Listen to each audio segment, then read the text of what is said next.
구약 성경에는 이스라엘 백성이 성전에서 제사 드리는 장면이 자주 나옵니다. 반면 신약에서는 성도들이 교회에서 예배드리는 모습이 거의 나오지 않습니다. 하지만 이 계시록은 예배 장면을 몇 번이나 상세하게 묘사를 합니다. 오늘 1장에서도 예수님께 예배드리는 모습인데 예배에 관련해서 누가, 어디에서, 언제 예배를 드리는지에 대해 중요한 설명을 하고 있습니다. 예배자였던 요한은 자신을 믿음의 형제라고 설명을 합니다. 그는 자신이 유대인인지 이방인인지 남자인지 여자인지 노인인지 젊은인지를 말하지 않습니다. 요한은 인종과 혈통과 성별, 재산 정도, 사회적 신분 등 그 무엇에 대해서도 말하지 않습니다. 오직 한 가지, 자신을 너희 형제라고 고백을 합니다. 고난도 마다 않는 예수를 믿는 성도라고만 자신을 소개합니다. 이처럼 예배는 성도라면 누구든지 드릴 수가 있습니다. 구약시대의 제사는요, 유대인이어야 했고 남자여야 했고 성인이어야만 드릴 수가 있었습니다. 그러나 오늘날 예배는 결코 그렇지 않습니다. 누구나 예수를 믿으면 예배는 이스라엘 백성이 드리는 것이 아니라 성도가 드린다고 말씀하고 있습니다. 두 번째로 요한은 현재 patmos섬에 있고 예수님은 이곳 그 예배의 자리에 임재하십니다. patmos섬이라는 곳은요, 성지가 아닙니다. 성전이 있는 것도 아니고 회당이나 특별한 장소가 아닙니다. 그러나 그 장소 역시 중요합니다. 왜냐하면 구약의 성경은 신의 산을 거룩한 산이라고 따로 별도로 불렀지요.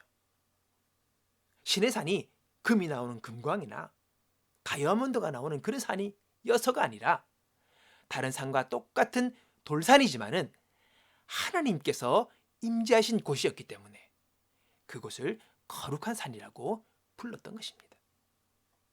patmos섬도 마찬가지예요. 예수님께서 이제 patmos섬에 임재하심으로 이곳은 거룩한 섬이 되는 것입니다. 또한 이곳이 예배처이며 거룩한 성전이 되는 것이지요. 이처럼 예배는 성전이나 회당에서만 드리는 것이 아닙니다. 예수님께서 임재하시는 곳, 그곳이 바로 예배 드릴 수가 있는 곳이라는 거죠. 그러기에 교회 예배당에서만 우리가 예배하는 것이 아니라 우리 가정의 안방에서, 섬이나 들판이나 광야나 고속도로 위에서도 그 어느 곳에서도 모두 예배의 장소가 될 수 있는 것입니다. 예배의 장소는요, 결코 특정한 장소에 국한되지 않습니다. 바로 이것이 신약 예배의 특징인 것이죠. 세 번째로, 이날은 주의 날입니다. 유대인들은 안식일에만 회당이나 성전에서 제사를 드리곤 했습니다. 안식일은 금요일 해질녘부터 해서 토요일 해질녘까지입니다. 하지만 지금 요한이 예수님을 만나고 예배를 드리는 시간은 안식일이 아니에요. 주의 날이었습니다. 우리는 일요일을 주의 날, 주일이라고 부르지만 여러분, 월요일도 화요일도 모든 날이 바로 주님의 날입니다.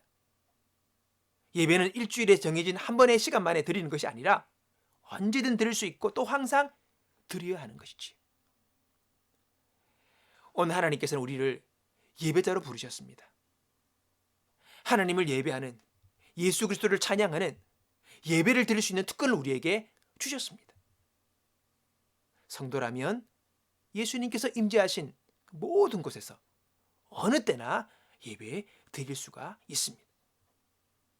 여러분, 그 무엇도 우리의 예배를 막지 못하게 해야 합니다. 예배는 하나님 아버지의 임재 앞에 우리 모두를 나아가게 하는 것입니다. 예배를 통하여 그분을 만나고 그분의 은혜와 영광을 받아 누릴 수 있는 시간입니다. 주님의 소망으로, 주님의 사랑으로, 주님의 믿음으로 그분의 영광으로 우리를 체험받는 귀한 시간이 바로 예배의 시간인 것입니다. 만물을 창조하신 살아계신 전능하신 그 하나님 아버지 앞에 나가 우리가 그분을 만나 뵙고 그분을 경배하며 그분과 교제할 수 있는 시간이 바로 예배의 시간인 것이죠. 이 예배의 시간이 우리 가운데 주어졌다는 것입니다.